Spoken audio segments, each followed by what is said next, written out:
Has Helen Zille converted to Islam? Let's unpack this bizarre situation.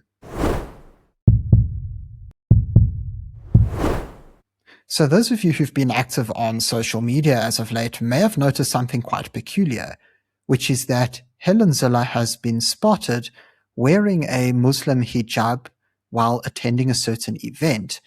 Now, those of you who checked out the thumbnail of this video may be thinking, okay, this must be some kind of an AI hoax, and I regret to inform you that it is not. And in actual fact, there's quite a bizarre statement that Helen Zille made, which I think really is a cause for concern, not only due to the nature of what she said, but the national security implications that could exist for South Africa. But before we get into it, could I please remind you to subscribe to the channel? It's entirely free and all you have to do is click on the subscribe button below the video. If you would like to contribute to the channel and enjoy some additional perks, you can become a Power Club member. All you have to do is click on the join button below. Now let's get into this.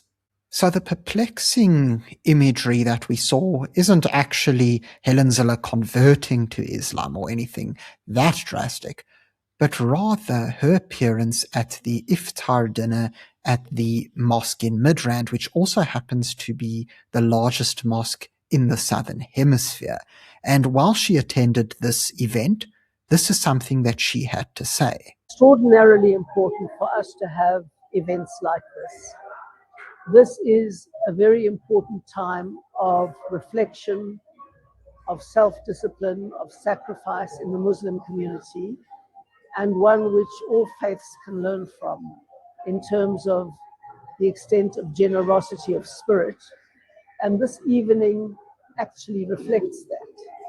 And in South Africa, we're really trying very hard to build one nation with all of the different cultures and religions and languages and backgrounds and histories.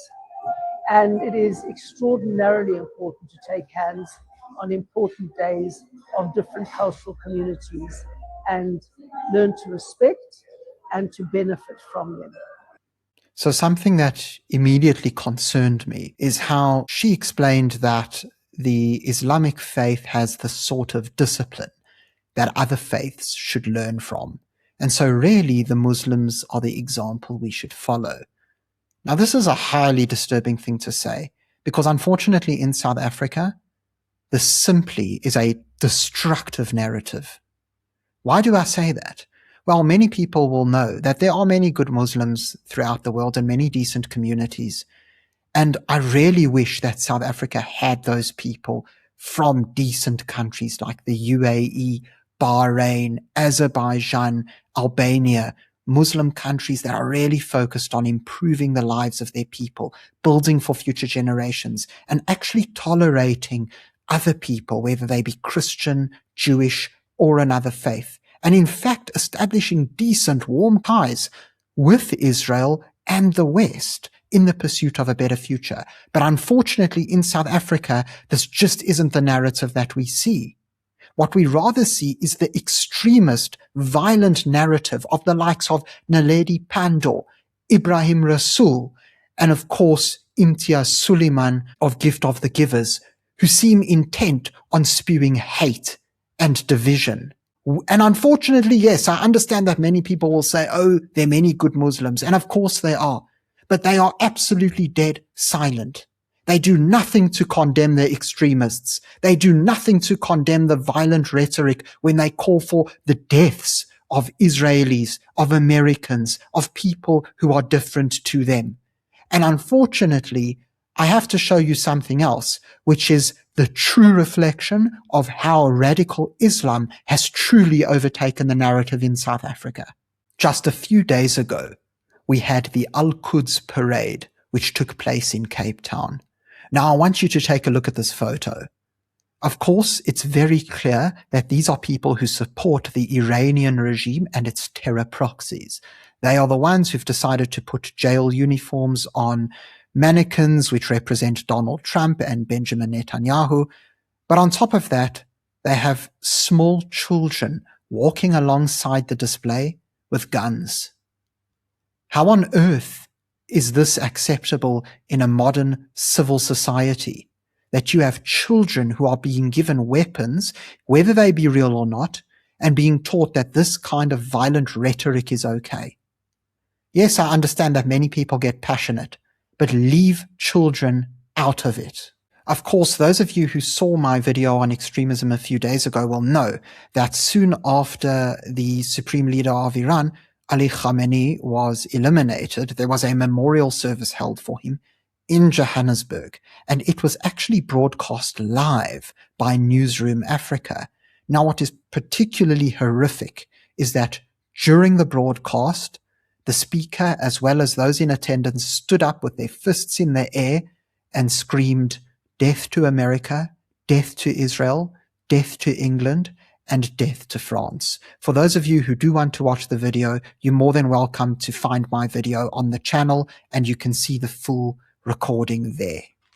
And of course, let me remind you of this specific incident, which was a protest in support of Khamenei and against the Americans after he was eliminated. And as we saw in this protest, it was outside the Durban US consulate. There were people who appeared with signs supporting the martyr Khamenei. We also saw a woman with a Hamas headband and certain people who had a Hezbollah flag. And so, unfortunately, we can see how extremism is alive and well in South Africa in certain sects. Now, many of you may think, well, this was a misstep by Zille. This is just her not realizing the full consequences of what's really going on. Oh, it's an isolated incident. Don't make a big deal of it. But unfortunately, Helen Zille and the DA have become increasingly supportive of the wrong kinds of people. And what they are doing violates the national security interests of South Africa. You may think I'm being dramatic, but take a look at this. Just a few days ago, we saw how South Africa decided to grant 157 Palestinians who fled Gaza refugee status. Now, of course, this took place under Home Affairs, who is led by the Minister of the DA, Leon Schreiber. Now, something that's important to remember is that when the flights happened late last year, one of the big reasons why it was so controversial is because people didn't know what the origins of these people were. They didn't know what their backgrounds were because no proper checks were actually made. And the president of South Africa, Cyril Ramaphosa, even expressed his uncertainty, saying that the flights mysteriously landed in South Africa with all these people and that they don't actually know where they're from. And yet, the Department of Home Affairs decided that it is wise to not only not question this and actually allow these people to disembark from the plane and enter South Africa, but actually grant them refugee status so that they can remain. Now, of course, there may be many innocent people amongst them, but we do not know who may be affiliated with Hamas and other terror groups. It is something that is unknown, and this is a massive danger to South Africa. And I'd also like to remind everyone how Home Affairs decided to fast-track an e-visa process for foreign visitors to South Africa. And one of the countries that is actually benefiting from this is Iran.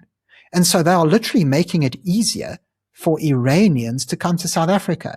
Now, I'm not sure how you are supposed to determine which ones are the innocents who actually oppose this regime and who is in support of it. But having some e-visa that makes travel faster and easier is not the way to go. But of course, this kind of posturing is nothing new for the DA. And here we have a post from Jordan Hill-Lewis, who is expected to become the new leader of the DA. And it's him posing at the Gatesville Mosque in Cape Town in front of not only the mosque's building, which looks like the Al-Aqsa Mosque of Jerusalem, but a Palestinian flag. Now, of course, many people will say, oh, this is just by chance. Oh, he probably didn't notice it. But we know that these kinds of high-profile politicians have media teams, and they check everything before they upload. And so we know that this was done deliberately. Would he have posed at a synagogue with an Israeli flag in the same way? I highly doubt it. And so there you have it. Unfortunately, it seems as if Helen Zille and the DA are just on this path of no return. And I don't normally like talking about political parties all the time like this. To be honest, I don't endorse any specific party. I think they are all flawed to some extent. But this is something that I couldn't be silent about. This is overstepping a line.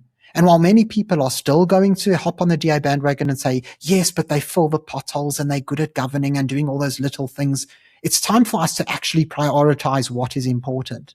And I think it's safe for us to say that while filling potholes and fixing streetlights are certainly things that we want to get done, they are nowhere near as important as national security and preventing this kind of extremism to continue spreading throughout the country. We have seen what it has done to Europe. We have seen what it has done in places such as Canada and even the United States and Australia. We know the dangers that it poses, and yet nothing seems to be done to stop it. And so when you vote in the upcoming election, all I have to say is this. There are many parties who are actually capable of fixing potholes and fixing streetlights and robots that don't work. Those are not difficult things to do. And so you mustn't fall into this trap that, somehow the DA or another party has the monopoly and that only they can govern well and everybody else can't, because that is simply not true. These are basic services that can be fixed by anybody who cares and uses the bylaws necessary at their disposal. Ultimately, this election, it rests on a lot more than just the simple service delivery issues as everybody's talking about. It rests on influence and who you want to lead the country once the ANC finally loses power, because we do see it declining all the time. And so I'll leave you with this. It's up to you to decide what you want to do in the local elections and whether or not you want to overlook certain important issues and rather focus on others out of comfort and convenience. But I know where I stand. Thank you very much for tuning into this video. If you found it informative, please remember to subscribe to the channel for more content. Until next time, I'm Matthew Cohen, and this is the Power Pod.